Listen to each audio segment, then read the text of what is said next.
Hello बच्चों, I am back with another video. आप लोगों का डाउट था कि मैम आप कॉन्सेप्ट्स एंड कन्वेंशंस का वीडियो आपने नहीं डाला है अकाउंटिंग कॉन्सेप्ट्स एंड कन्वेंशंस का, तो मैं आपके लिए अकाउंटिंग कॉन्सेप्ट्स एंड कन्वेंशंस का एक वीडियो लेकर के आई हूँ।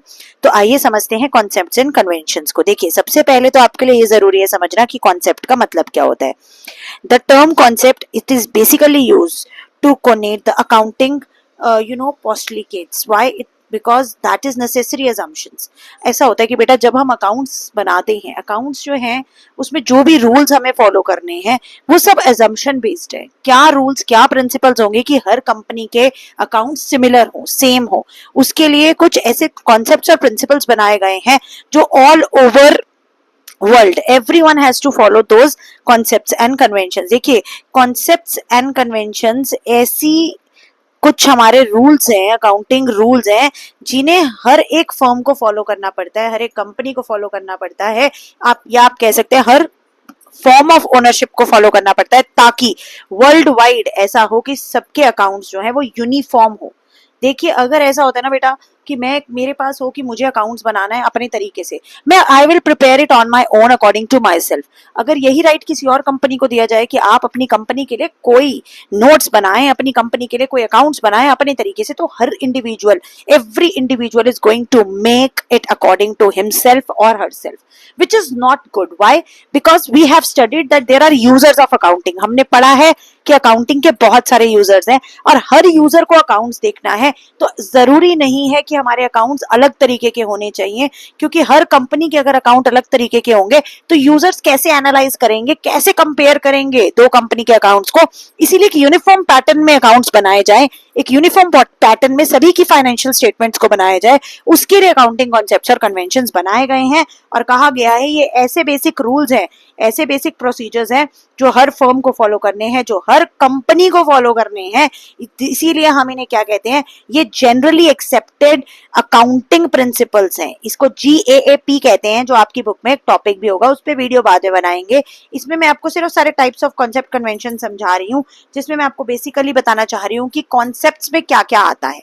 ठीक है, अब समझेंगे कि बेटा कॉन्सेप्ट का मतलब क्या होता है। देखिए, कॉन्सेप्ट्स जो होते हैं ये बेसिक assumptions है, जो कि मैं आपको अभी बता रही थी कि these are just an assumption, accounting assumptions, and they are the theories of how and why certain categories of transactions should be treated। कैसे आपको अपनी बिजनेस की ट्रांजैक्शंस को ट्रीट करना है, बिजनेस की ट्रांजैक्शंस को रिकॉर्ड करना है एक यूनिफॉर्म तरीके में, ताकि हर कोई, even though your user is sitting in US, even though your user of accounting is sitting in any part of the world, should be able to analyze your financial statements। क्यों? क्योंकि अगर आप एक common pattern follow करेंगे तो उससे क्या होगा कि वो एक यूनिफॉर्मिटी लेकर आएगा, और उस यूनिफॉर्मिटी से हर एक के अकाउंट्स जो है वो सिमिलर तरीके के हो जाएंगे। उससे क्या होगा कि बहुत इजी रहेगा हमारे यूजर्स के लिए कि they can make a proper comparison between the accounting statements of two firms. Next thing is business entity concept. सबसे पहला कॉन्सेप्ट हमारे पास जो आता है ये business entity concept. Business entity concept, name itself is specifying its meaning. Business entity, दो terms हमने यहां से उठाई हैं, और यहां देखिए मैंने डायग्राम की हेल्प से आपको मैं बता रही हूं कि किस तरीके से कि बिजनेस और एंटिटी दोनों डिफरेंट है। बिजनेस और owner, they both are separate from each other. This concept states that कि ओनर बिजनेस से अलग है, और if owner is different from business, what is the reason, क्यों ओनर और बिजनेस दो अलग अलग एंटिटीज है? इसका रीजन ये है कि ओनर क्या कर रहा है, ओनर बिजनेस में पैसा लगा रहा है। देखिए, मैंने कैसे एक आपको एग्जांपल के थ्रू यहां समझाना चाहा है कि ओनर है, ये कैश लेके अपने बिजनेस में पैसा लगा रहा है, तो बिजनेस ने बदले में इसको क्या देना है, प्रॉफिट देना है। ये क्या लगा रहा है, कैपिटल लगा रहा है। तो आप ध्यान से समझेंगे कि जब ओनर बिजनेस में कैपिटल लगा रहा है तो ये कैपिटल बिजनेस के लिए एक लायबिलिटी है, और अपनी लायबिलिटी को पे ऑफ फ्यूचर में करना पड़ेगा बिजनेस को। इसीलिए business and owner are two separate entities, दोनों अलग हैं। बिजनेस में पैसा लगा रहा है owner, owner is investing money in the business, and in return business उसे क्या दे रहा है, प्रॉफिट दे रहा है। तो अल्टीमेटली इसीलिए हम कैपिटल को किसका पार्ट मानते हैं, we consider it as a part of liability, क्योंकि कैपिटल फर्म के लिए एक लायबिलिटी है। यहां से इसे समझने के बाद अब हम आते हैं कि आपको बताएंगे कि क्यों, रीजन क्या हुआ। इसका रीजन आपको समझ में आना चाहिए कि क्यों भाई बिजनेस एंटिटी कॉन्सेप्ट, ये all over the world the same concept is followed. Business is considered separate from its owner. Now the books of accounts are prepared from the point of view of business. अब books of accounts जो बनती है बेटा वो business के point of view से बनती है, हेंस बिजनेस के लिए जो पैसा ओनर लगा रहा है वो लायबिलिटी है, और अगर कभी वो बिजनेस से पैसा निकाल रहा है तो वो ड्रॉइंग्स है। बिजनेस से अगर वो पैसा अपने पर्सनल यूज के लिए निकालता है तो वो ड्रॉइंग्स है। तो आपको ये पता होना चाहिए कि बिजनेस की जो फर्म के अकाउंट्स बनते हैं या अकाउंट्स बनते हैं वो फर्म के पॉइंट ऑफ व्यू से बनते हैं। They are prepared from the point of view of firm, not on the point of view of a businessman. So I hope the business entity concept is clear to all of you. So चलिए business entity concept के बाद जल्दी से आगे बढ़ेंगे बिना time waste किए next concept के साथ। नेक्स्ट कॉन्सेप्ट है हमारा, इसमें मैंने एक एग्जाम्पल डाला है, वो यही है कि personal transaction of the owner is not recorded. Car purchase की अगर ओनर ने, वो उसकी पर्सनल एसेट है, वो हम फर्म के अकाउंट्स में नहीं शो कर सकते हैं क्योंकि बिजनेस एंड ओनर दोनों अलग है। लेकिन अगर आपने कोई भी ऐसी चीज जो बिजनेस के पर्पस के लिए परचेज की है, only that will be recorded in the firms accounts. Fine, आगे बढ़ेंगे नेक्स्ट स्लाइड के साथ और जल्दी से नेक्स्ट कॉन्सेप्ट समझेंगे जिसका नाम है गोइंग कंसर्न कॉन्सेप्ट। देखिए बेटा, गोइंग कंसर्न, हर कॉन्सेप्ट अपना मतलब अपने नाम से बता रहा है। Every concept is स्टेटिंग it's meaning with its name. See it is saying going concern concept मतलब फर्म चलती ही जा रही है, चलती ही जाएगी। इस कॉन्सेप्ट में क्या कहा गया है देखते हैं। इट इज अज्यूम्ड, क्योंकि मैंने क्या कहा, कॉन्सेप्ट कन्वेंशंस क्या है, ये सब अजम्पशंस है। इन अजम्पशंस को यूज करके ही फर्म अपने अकाउंट्स को बनाती है। तो सबसे सेकंड अजम्पशन हमारी क्या रहती है कि इट इज अज्यूम कि बिजनेस एक गोइंग कंसर्न है, मतलब कि चलता रहने वाला है। इसके बिजनेस जो है हमारी फर्म का वो कंटिन्यू रहने वाला है। It is going to continuously operate for an indefinite long period of time. हम ये सोच के अपना बिजनेस नहीं शुरू कर सकते हैं कि my business is going to close after 1 year. कोई बिजनेसमैन ऐसा करेगा? No. So business and going concern concept states that every businessman has to consider that my business is going to continue or it is going to operate for indefinite period of time। Long future के लिए my business is going to run. मेरी transaction सब record की जाएंगी from this point of view कि मेरा business long period of time के लिए चलाया जाएगा और मेरे बिजनेस में कुछ भी ऐसा नहीं होगा कि शॉर्ट पीरियड के बारे में हम सोच के अपना बिजनेस रन करें। हम अपने बिजनेस को ऐसे रन करेंगे जैसे ये लॉन्ग पीरियड ऑफ टाइम के लिए चलेगा। नेक्स्ट कॉन्सेप्ट बहुत सिंपल है, मनी मेजरमेंट कॉन्सेप्ट। ये आपको अकाउंटिंग की डेफिनेशन के साथ मैंने समझाया था कि जितनी भी transactions, those transactions which are in terms of money, only those are recorded in accounts. अगर यहीं पे आपको एक एग्जांपल देके समझाएंगे कि अगर मान लीजिए दो मैनेजर हैं ए और बी, अगर इन दोनों के बीच में लड़ाई हो जाती है, क्या हम इसे बिजनेस में रिकॉर्ड कर सकते हैं अकाउंटिंग फर्म के प्रॉफिट एंड लॉस निकालने के लिए? नहीं रिकॉर्ड कर सकते। क्यों? Because it is a qualitative aspect. ये क्वालिटी है उन दोनों की कि वो लड़ रहे हैं।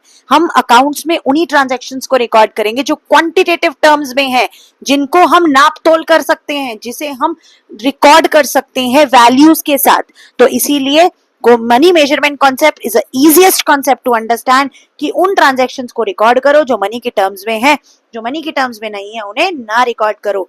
ये वर्ल्ड वाइड ऐसे असम्पशंस हैं, ये वर्ल्ड वाइड जो हमारी ऐसी प्रिंसिपल्स हैं जिससे हर फर्म के अकाउंट्स यूनिफॉर्म बन सकते हैं। क्यों? क्योंकि उनको ये सारी की सारी चीजों को एक जैसे रिकॉर्ड करना है, इन प्रिंसिपल्स को सबको फॉलो करना है। Indian institute of chartered accountants जो है, they are trying to every time bring some assumptions to ensure कि जितने भी बिजनेस रन हो रहे हैं, जितने भी बिजनेस की फाइनेंशियल स्टेटमेंट्स आ रही हैं, they should be of common pattern। Uniformity होनी चाहिए सबके बिजनेस में। आगे बढ़ेंगे हम, अपनी नॉन मॉनेटरी ट्रांजैक्शंस को हम रिकॉर्ड नहीं करेंगे अकाउंटिंग में, जैसे कि यहाँ पे मैंने कुछ टर्म्स भी लिखी हैं। इनोवेटिवनेस को रिकॉर्ड नहीं करेंगे, एटीट्यूड को रिकॉर्ड नहीं करेंगे, फाइट को रिकॉर्ड नहीं करेंगे। ये सारी क्वालिटीज है ना। We cannot record the qualitative aspect, we have to record only the quantitative aspect। आगे बढ़ते हैं अकाउंटिंग पीरियड कॉन्सेप्ट के साथ। अकाउंटिंग पीरियड कॉन्सेप्ट, नाम मैंने जैसे बताया, name of every concept is helping us to understand its meaning। Accounting period concept क्या कह रहा है हमसे? कह रहा है कि अपने बिजनेस के अगर रिजल्ट्स को मुझे मेजर करना है, पीरियोडिकली करना पड़ेगा। ऐसा नहीं है कि आज ही मैं अपनी ट्रांजैक्शंस का टोटल कर लूं, आज रात टोटल कर लूं, कल टोटल कर लूं, परसों टोटल कर लूं। No, there should be a proper periodical measurement of my financial record। The working life of an undertaking is split into a very short period। एक बहुत छोटे समय में हमने अपने अकाउंटिंग पीरियड को बांटा है।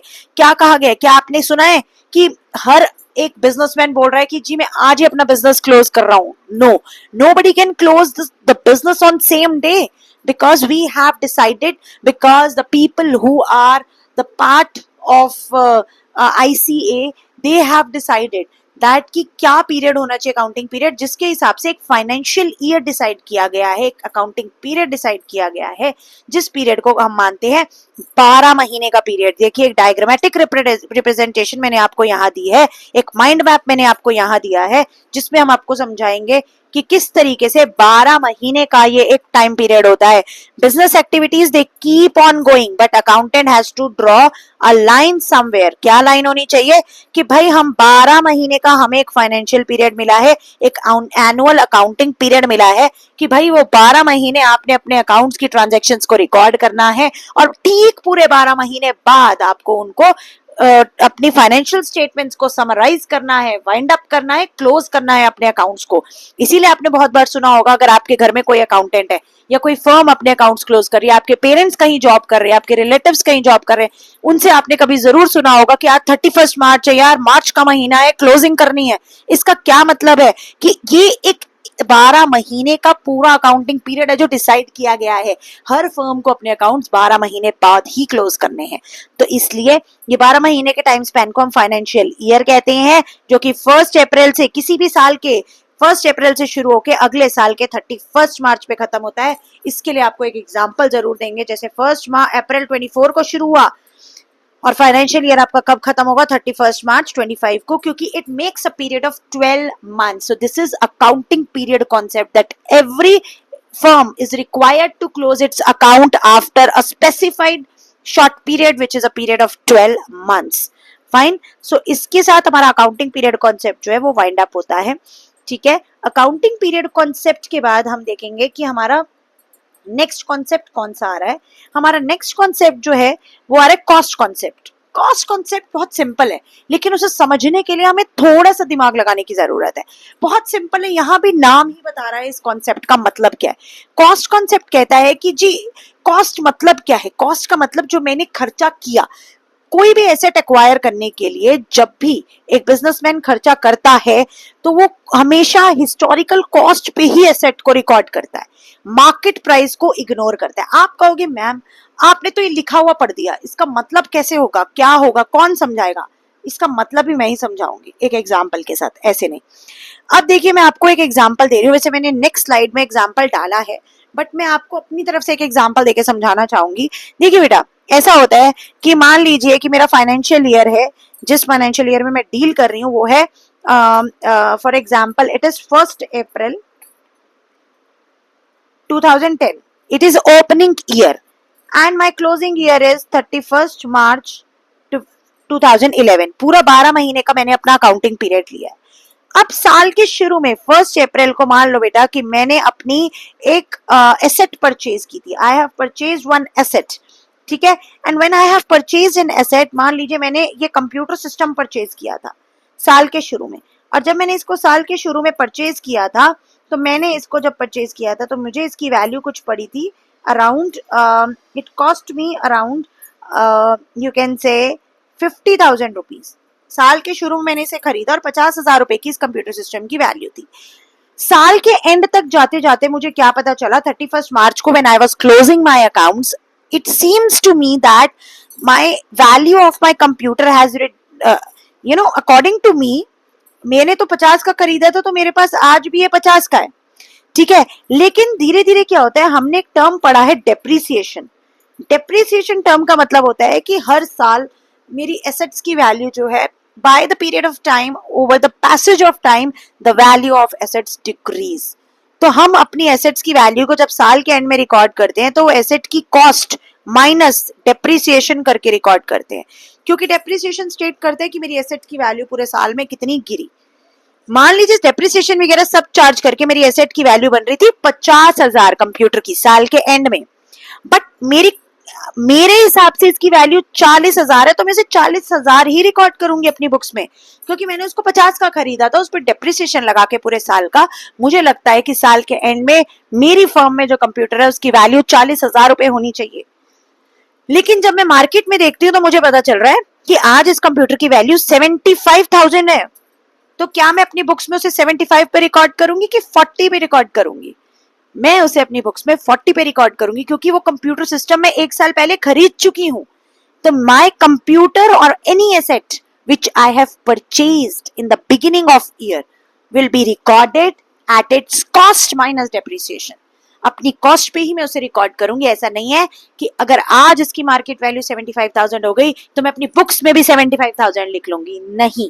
ये कॉस्ट कॉन्सेप्ट कहता है कि an asset is recorded in the books of accounts at the value at which it is purchased. Listen to each and every term जो मैंने बोला।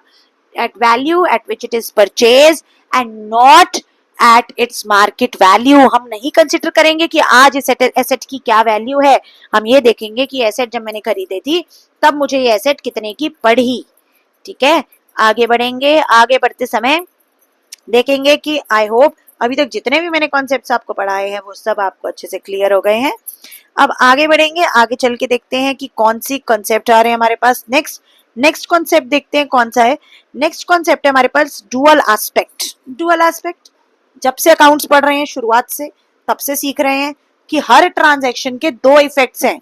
Every transaction has two effects. One is everyone can speak out with me, everyone knows that debit and credit। Her transaction के दो aspects हमें record करने हैं, यही कहता है हमारा अकाउंट्स। अपनी बुक उठाओ अकाउंट्स की, बाहर पढ़ो क्या लिखा है, डबल एंट्री बुक कीपिंग। इसका क्या मतलब है? हर ट्रांजैक्शन की डबल ट्रीटमेंट है, डुअल एस्पेक्ट्स हैं, दो ट्रीटमेंट है, रिकॉर्ड करो दो ट्रीटमेंट पे। डुअल एस्पेक्ट भी हमें यही कहता है कि जितनी भी हमारी ट्रांजैक्शंस है उसके दो इफेक्ट्स हैं और उसे हमें उस तरीके से रिकॉर्ड करना है। For every debit there is a credit, इसे याद रखेंगे। एंड हर ट्रांजैक्शन के दो इफेक्ट्स को हमें दो साइड्स पे रिकॉर्ड करना ही पड़ेगा, क्योंकि हर डेबिट का एक क्रेडिट है और हर क्रेडिट का एक डेबिट है। ठीक है, आगे बढ़ते हैं, देखते हैं, एक एग्जांपल समझते हैं। मैंने कहा जी कैश सेल्स, अगर मैंने अपने गुड्स को कैश पे बेचा है, ठीक है, कैश पे अगर मैंने अपने गुड्स की सेल्स की हैं, तो अब समझते हैं जी कैश पे अगर गुड्स बेचे हैं तो क्या होगा। कैश पे अगर गुड्स बेचते हैं तो मेरे पास एक तो मेरी कैश है जो इम्पैक्ट हो रहा है, बढ़ रहा है, और सेल्स है जो बढ़ रही है। कैश मेरी एसेट है, जब बढ़ रहा है तो डेबिट, और सेल्स मेरे लिए एक नॉमिनल, मेरे लिए एक रेवेन्यू है। रेवेन्यू जब बढ़ रहा है तो क्रेडिट होता है। इस तरीके से हर डेबिट का एक क्रेडिट है और हर क्रेडिट का एक डेबिट है। ठीक है, इसको ध्यान में रखते हुए डुअल एस्पेक्ट को हमेशा याद रखेंगे और डुअल एस्पेक्ट के बेसिस पे अपने क्वेश्चंस को हमेशा हर ट्रांजैक्शन के दो रिकॉर्ड्स को बुक्स में रिकॉर्ड करेंगे, क्योंकि कोई भी ट्रांजैक्शन बिना दो रिकॉर्ड्स के अधूरी है। हर ट्रांजैक्शन के दो रिकॉर्ड्स हैं, दैट मींस हमें रिकॉर्ड करना ही करना है। हर डेबिट का एक क्रेडिट है और हर क्रेडिट का एक डेबिट है। आगे बढ़ते हैं, ये भी एक एग्जांपल मैंने आपको दिया है, आप इसका स्क्रीनशॉट ले सकते हैं, बाद में इसे पढ़ के इसे रिवाइज कर लीजिएगा। उसके बाद हम आपसे बात करते हैं कि आपको पता है जो हमारी अकाउंटिंग इक्वेशन है, it is also the result of dual aspect कि assets is equal to liability plus capital. क्यों? क्योंकि हर एसेट जो है वो कैपिटल के, लायबिलिटी प्लस कैपिटल के इक्वल होगा। अकाउंटिंग इक्वेशन को तो आप सब अच्छे से जानते हैं।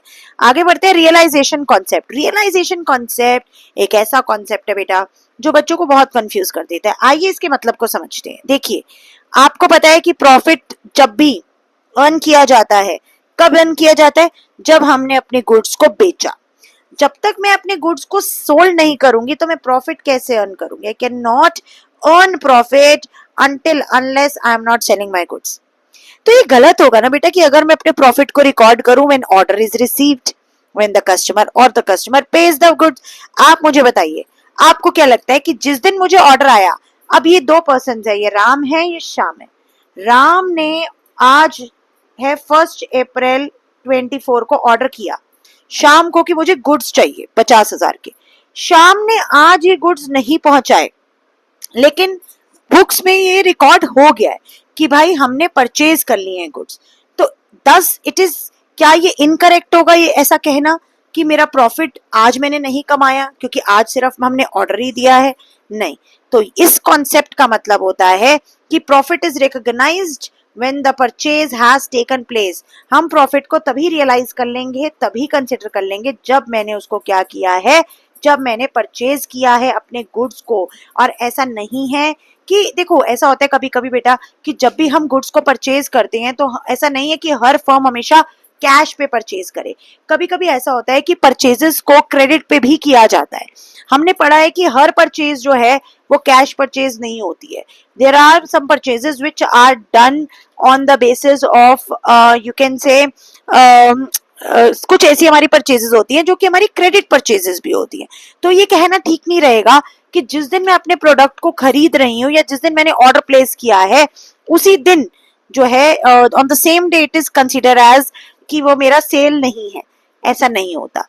इसीलिए क्या कहा गया है, इसीलिए ऐसा कहा गया है कि आप रेवेन्यू को उसी दिन रिकॉग्नाइज कर लीजिए जब आपने ट्रांजैक्शन को अपनी बुक्स में एंटर कर लिया है। तो रियलाइजेशन कॉन्सेप्ट क्या कहता है कि यू हैव टू कंसिडर कि अगर आज आपने गुड्स को परचेज किया है या अगर आज आपने ट्रांजैक्शन को एंटर किया है, चाहे आपको अमाउंट मिली है या नहीं मिली है, पर फिर भी वो आपको क्या मानना है, you have to recognise it as your revenue. आपको उसको अपना रेवेन्यू आज के आज ही मानना पड़ेगा। फॉर एग्जाम्पल, अगर राम ने शाम से आज गुड्स खरीदे हैं, राम ने शाम से आज अगर गुड्स खरीदे हैं और राम को अभी तक इस गुड्स की पेमेंट नहीं मिली है, राम को इन गुड्स की पेमेंट अभी तक नहीं मिली, लेकिन फिर भी राम के लिए ये परचेजेस हैं, तो सेम डे पे इसको रेवेन्यू कंसिडर किया जाएगा। ठीक है, मान लीजिए कोई भी एक एंटरप्राइज है, उसने गुड्स बेचे, ठीक है, बट लीगल ऑब्लिगेशन क्या है जी कि गुड्स बेचने में आपको पैसा मिलना चाहिए। ठीक है, लेकिन उसको अभी तक पैसा नहीं मिला क्योंकि सामने वाले पर्सन ने क्रेडिट पे गुड्स खरीदे हैं, और उसने क्रेडिट पे अगर गुड्स खरीदे हैं तो वो पेमेंट भी ऑफ कोर्स बाद में करेगा, लेकिन हम फॉर्म में उसी दिन उसको परचेज लिख लेंगे। तभी हम क्या कहते हैं, परचेज गुड्स फ्रॉम राम, लेकिन हम उस एंट्री को भी बुक्स में रिकॉर्ड करते हैं, चाहे हमें उससे पैसा मिला हो या ना मिला हो, या हमने उसको पैसा दिया हो या ना दिया हो। रियलाइजेशन कॉन्सेप्ट का मतलब ही क्या है कि रेवेन्यू को आप सेम डे पे रिकॉग्नाइज कर लीजिए जिस दिन हमने क्या किया है, जिस दिन हमने ट्रांजैक्शन को किया है। तो thus it is incorrect to record the profit when whenever the order is received or when the customer pays for the goods। उसके बाद रियलाइजेशन प्रिंसिपल या रियलाइजेशन कॉन्सेप्ट के बाद आगे बढ़ेंगे और आगे समझेंगे कि हमारा नेक्स्ट कॉन्सेप्ट कौन सा है। नेक्स्ट कॉन्सेप्ट है हमारा मैचिंग प्रिंसिपल। मैचिंग प्रिंसिपल हमें क्या कहता है, मैचिंग प्रिंसिपल हमें कहता है कि revenues and all their associated expenses are recorded on the same accounting period। इसका मतलब क्या है कि जितने भी हम खर्चे कर रहे हैं, इनकर कर रहे हैं, रेवेन्यू को अर्न करने के लिए it should be recognized as an expense in the year in which the revenue is recognized। इसका मतलब है कि ये देखो, मैचिंग कॉन्सेप्ट जो है ना वो एक्रूअल अकाउंटिंग के प्रिंसिपल पे चलता है।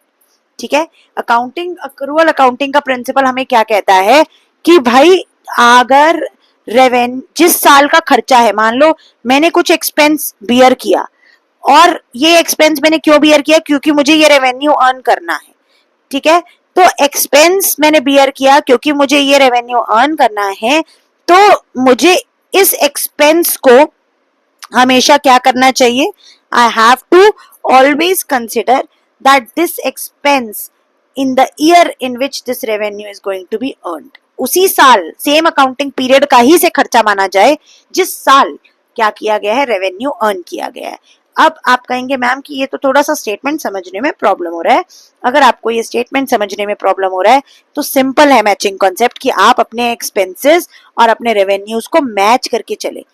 जब आपने कोई एक्सपेंस इनकर किया है कोई रेवेन्यू को अर्न करने के लिए, वो उसी साल का रेवेन्यू माना जाएगा। जैसे कि अगर मैंने सैलरी पे की है 2012-13 में, ठीक है, और वो 2011-12 की सैलरी है, इसका मतलब पिछले साल मुझे ये पैसा देना था लेकिन मैंने पिछले साल नहीं दिया, तो ये सैलरी जो है 11-12 में एक्सपेंडिचर की तरह ट्रीट की गई होगी क्योंकि ये उस साल का खर्चा थी लेकिन मैंने दी नहीं, तो वो तब मेरे लिए एक आउटस्टैंडिंग सैलरी थी। हम क्या कहते हैं, आउटस्टैंडिंग एक्सपेंसेस। तो आउटस्टैंडिंग एक्सपेंस का क्या मतलब है कि ये मैंने इस साल पे करना था लेकिन मैं इस साल इसे पे नहीं कर पाई, लेकिन ये खर्चा मेरा इसी साल का माना जाएगा। ये बताना चाह रही हूँ मैं आपको, इसे कहते हैं मैचिंग प्रिंसिपल। अपने एक्सपेंस को मैच करके चलिए, किसके साथ, अपने रेवेन्यूज के साथ। आपने सैलरी इसी साल पे करनी थी लेकिन आप कुछ रीजन से नहीं पे कर पाए, वो आपकी सैलरी आउटस्टैंडिंग है, तो वो इसी साल का खर्चा, इसलिए हम उसको सैलरी पेड में नहीं लिख सकते, but we can write it under the concept outstanding expenses. Outstanding salary रहती है, दी नहीं है, ठीक है। आगे बढ़ेंगे हमारे नेक्स्ट कॉन्सेप्ट के साथ, नेक्स्ट कन्वेंशन के साथ, जिसमें हम पढ़ेंगे हमारा अक्रूवल कॉन्सेप्ट, अकाउंटिंग कन्वेंशंस।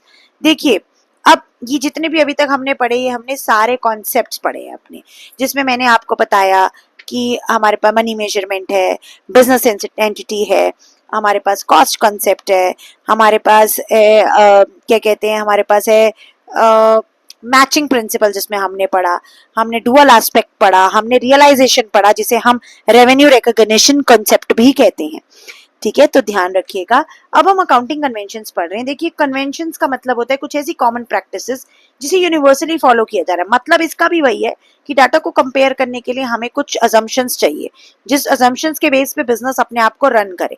तो ये वही अजम्पशंस है जिसके बेसिस पे बिजनेस अपने आप को रन कर रहा है। और इस अजम्पशन में हमारे पास सबसे पहली अजम्पशन आती है मटीरियलिटी अजम्पशन। मटीरियलिटी अजम्पशन क्या कहती है कि those transaction which are important, ठीक है, those transactions, important facts, items are shown which are useful and material for the business. आप बिजनेस में उसी को ही शो कीजिए जो आपके बिजनेस के लिए जरूरी है। You don't have to record anything which is immaterial. अब विच इज इमटेरियल मतलब जो आपके लिए, बिजनेस के लिए इंपॉर्टेंट नहीं है, उसे बिजनेस में रिकॉर्ड ना कीजिए, ठीक है। जैसे कि फॉर एग्जाम्पल, कंपनी ने 6 महीने बॉट किया 6 month supplies of stationery worth rupees this, should the company spread the cost of this stationery for 6 months by expensing? इस एग्जाम्पल को अगर आप नहीं समझ पा रहे हैं तो आप टेंशन ना लीजिए, मैं आपको एक एग्जाम्पल देती हूँ मटेरियलिटी कॉन्सेप्ट का। आप ये देखिए कि मटेरियलिटी कॉन्सेप्ट का एग्जाम्पल क्या है। सिंपल एग्जाम्पल है। मैंने कहा जी एक फर्म है ए, ये फर्म ए है, एक फर्म है बी। एनुअल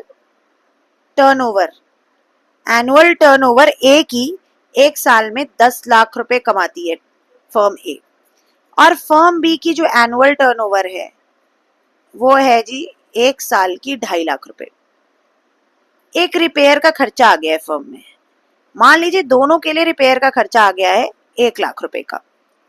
तो मटेरियलिटी कॉन्सेप्ट कहता है कि what ever there are certain things which is material for one firm but it is may not be material for the other firm. तो जो फर्म सालाना 10 लाख रुपए कमा रही है उसके लिए ये रिपेयर कुछ भी नहीं है, तो it is immaterial for them. But जो फर्म 2.5 लाख रुपए पूरे साल के कमा रही है उसके लिए 1 लाख का खर्चा एक मटीरियल थिंग है। सो बिजनेस एंटिटीज में ये कॉन्सेप्ट कैसे अप्लाई होगा? ये कॉन्सेप्ट ऐसे अप्लाई होगा कि जिस फर्म के लिए ये चीज मटीरियल है वो उसे रिकॉर्ड करे, जिसके लिए मटेरियल नहीं है वो उसे रिकॉर्ड ना करे। तो सिंपल सी बात है कि मटेरियलिटी कॉन्सेप्ट कहता है something which is material for the one firm may not be material for the another firm. Material term means important. There are certain things which may be important for the one but may not be important for the another one, ठीक है। इसके साथ हमारा ये materiality concept भी खत्म होता है। मटेरियलिटी कॉन्सेप्ट के बाद हमारे पास आता है एक फुल डिस्क्लोजर प्रिंसिपल। सबसे सिंपल फुल डिस्क्लोजर प्रिंसिपल हमें क्या कहता है? फुल डिस्क्लोजर प्रिंसिपल हमें कहता है जी अगर तुम फर्म हो, अपने अकाउंट्स बना रही हो, तो आपको अपने फर्म की सारी रेलेवेंट इंफॉर्मेशन देनी होगी। आप ऐसा नहीं कर सकते एज अ फर्म कि आप कुछ भी हाइड करें अपने कस्टमर्स से, कुछ भी हाइड करें अपने यूजर्स से। So you have to present all the important information, relevant information in front of your users. अपने यूजर्स के सामने आपको अपनी सारी रेलेवेंट इंपॉर्टेंट इंफॉर्मेशन को रखना पड़ेगा। तो ये कहता है हमारा मटीरियलिटी कॉन्सेप्ट, ये कहता है हमारा फुल डिस्क्लोजर प्रिंसिपल। और फुल डिस्क्लोजर प्रिंसिपल में क्या कहा गया है कि हर फर्म को जब भी वो अपने फाइनेंशियल स्टेटमेंट्स को डिस्क्लोज कर रही है, so they should record every event, every transaction without any manipulations. जो इवेंट्स हैं, जो सच्चाई है आपकी फर्म की, सबको पूरी सच्चाई के साथ एज रिक्वायर्ड अंडर लॉ, जो लॉ ने स्टेट किया है वो सब आपको क्या करना है, सब आपको अपने अकाउंट्स में रिप्रेजेंट करना है। So this is full disclosure principle. Fine, आगे बढ़ेंगे कंजर्वेटिज्म कॉन्सेप्ट के साथ। कंजर्वेटिज्म कॉन्सेप्ट क्या कहता है समझते हैं। कंजर्वेटिज्म कहता है anticipate no profit but provide for all losses. कहोगे मैम क्या स्टेटमेंट पास करके जा रहे हो, मतलब तो समझाओ। इसका मतलब क्या रहेगा हमारा कि एंटिसिपेट नो प्रॉफिट, ज्यादा प्रॉफिट के बारे में ना सोचो। Don't anticipate that I am always going to earn profit. क्या एक बिजनेसमैन होते हुए आप रोज ये सोच सकते हैं कि मेरा प्रॉफिट ही होगा? नहीं, हमेशा जरूरी नहीं है कि मुझे प्रॉफिट होगा, मुझे लॉस भी हो सकता है फ्यूचर में। So I have to consider loss. अब एक स्टेटमेंट तो मैंने यहाँ पीपीटी में लिख दी, दूसरी स्टेटमेंट मैं आपको बोल के बता रही हूँ, उसे ध्यान से अपने दिमाग में रिकॉर्ड कर लो। स्टेटमेंट क्या है? Do not always anticipate losses but always think for, do not always anticipate for profits but also think for losses. That means as a business person, as a business owner, as a running a business entity, it is important कि आप मान के चलें कि आपको future में loss हो सकता है। अब आप कहोगे मैम किस तरीके का लॉस? ऐसा लॉस कि आज तुमने एक डेटर बना लिया, इस डेटर को तुमने उधार पे गुड्स दे दिए, जरूरी है कि कल को तुम्हारा पैसा चुका देगा 50,000 रुपए जो इसके ऊपर उधार है? नहीं, ये जरूरी नहीं है। तो इसके लिए आज से ही प्रोविजन बना के चलो, जिस प्रोविजन का क्या नाम होगा कि भाई हमने एक प्रोविजन बना लिया है कि हमारा बैड डेट हो सकता है, हमारा डेटर हमारा पैसा दिए बिना भाग सकता है, so that can be my bad debt, so that is called as provision for bad debt. ठीक है, so do not always anticipate for profits, you should always provide for losses. आप हमेशा मान के चलो कि आपको लॉस भी हो सकता है और उसके लिए पहले से ही प्रोविजन बना लो। जैसे आपको पता है कि मेरी मशीनरी की वैल्यू तो कम होनी है, तो हम अभी से प्रोविजन बना लेते हैं मशीनरी, प्रोविजन फॉर डेप्रिसिएशन, कि कोई भी फिक्स एसेट पे अगर डेप्रिसिएशन लगेगा जी, अगर इसकी वैल्यू कम होगी तो हम उस टाइम पे हम इस लॉस को इस पैसे से पूरा कर लेंगे। I hope it is clear, इसमें भी कोई डाउट नहीं होगा आपको कि do not always anticipate for profit, हमेशा प्रॉफिट के बारे में ना सोचो, लॉस के बारे में सोच के उसके ऊपर कुछ कुछ प्रोविजंस बनाकर जरूर चलो कि मुझे अगर लॉस हो गया तो मैं उसको कैसे पूरा करूंगा या उसको कैसे पूरा करूंगी। ठीक है, उसके बाद हम आगे बढ़ते हैं नेक्स्ट वीडियो में। नेक्स्ट स्लाइड में हमारे पास है हमारा एक नया कॉन्सेप्ट दैट ये देखिए, इसकी आप स्क्रीनशॉट ले सकते हैं कि किस किस का प्रोविजन हो सकता है। इसके अलावा हमारा नेक्स्ट जो कॉन्सेप्ट आता है उसे हम कहते हैं कंसिस्टेंसी कॉन्सेप्ट। कंसिस्टेंसी कॉन्सेप्ट जो है वो हमारा लास्ट कॉन्सेप्ट है, और कंसिस्टेंसी कॉन्सेप्ट क्या कहता है? सबसे सिंपल और सबसे इजी कॉन्सेप्ट है हमारा कंसिस्टेंसी कॉन्सेप्ट। कंसिस्टेंसी कॉन्सेप्ट हमें कहता है जी कि आप अपने बिजनेस प्रैक्टिसेस में को कंसिस्टेंट रखो। अगर आप एक मेथड को फॉलो कर रहे हो तो उसे ही पूरे साल आप फॉलो करो। ऐसा नहीं कि जी आज हम कोई और मेथड फॉलो कर रहे हैं, कल हम कोई और मेथड फॉलो कर रहे हैं, तरसों हम कोई और मेथड फॉलो कर रहे हैं। No, there should be consistency in the method you follow. तो आप जो मेथड यूज कर रहे हैं उसमें आप कंसिस्टेंसी रखिए। इसका सबसे अच्छा एग्जांपल होता है डेप्रिसिएशन का। डेप्रिसिएशन जब भी कोई कंपनी चार्ज करती है, मतलब अपनी एसेट की वैल्यू जब गिरती है तो उसे कैलकुलेट किया जाता है। उसके दो तरीके हैं, एक है स्ट्रेट लाइन मेथड और एक है रिटर्न डाउन वैल्यू मेथड। ठीक है, तो कंसिस्टेंसी कॉन्सेप्ट कहता है किसी भी फर्म की अपनी मर्जी है, या तो वो स्ट्रेट लाइन मेथड फॉलो कर सकती है या वो return down value method follow कर सकती है। अब वो क्या कह रहे हैं कि अगर आप स्ट्रेट लाइन फॉलो कर रहे हो तो उसे पूरा साल तो कम से कम फॉलो करो, और अगर आप रिटर्न डाउन कर रहे हो तो कम से कम पूरे साल तो उसे फॉलो करो। Do not make changes in the methods that you follow, every time you have to be consistent. एक साल, 2 साल, 3 साल एक मेथड को चलने दो, फिर उसे चेंज करो। ठीक है, तो ये है हमारा कंसिस्टेंसी कॉन्सेप्ट जो हमें ये स्टेट करता है बिजनेस में कोई भी मेथड लगा रहे हो, किसी भी चीज को कैलकुलेट करने का, उसमें एक कंसिस्टेंसी रखी जाए। तो accounting practices methods should always be consistent at least for one accounting period to another. एक अकाउंटिंग पीरियड से दूसरे अकाउंटिंग पीरियड तक एटलीस्ट कंसिस्टेंस होना चाहिए। ठीक है, यहाँ पे हमारी स्लाइड्स का एंड होता है। इसमें मैंने आपको मेजरली सारे के सारे आपके वो समझा दिए हैं एग्जाम्पल्स के साथ। आई होप आपको ये वीडियो अच्छा लगा हो तो सब्सक्राइब, लाइक, शेयर करना बिल्कुल मत भूलना। चैनल को जितना शेयर कर सकते हो उतना शेयर करो। बहुत अच्छा लग रहा है कि आप लोग डाउट्स पूछ रहे हैं कमेंट बॉक्स में। आपको जो भी डाउट्स हैं आप कमेंट बॉक्स में पूछ सकते हैं। ये वीडियो भी बच्चों की रिकमेंडेशन पे मैंने बनाई है, ये मैंने शेयर नहीं की थी। इस तरीके से आप और ज्यादा मुझसे वीडियोस निकलवा सकते हैं और चीजें पूछ सकते हैं। तो तब तक के लिए चैनल के साथ बिल्कुल कनेक्टेड रहिए। डीएम कीजिए इंस्टाग्राम पेज पे, अपने कमेंट बॉक्स में डाउट्स पूछिए, जो समझना चाहते हैं वो आप पूछ सकते हैं। Thank you.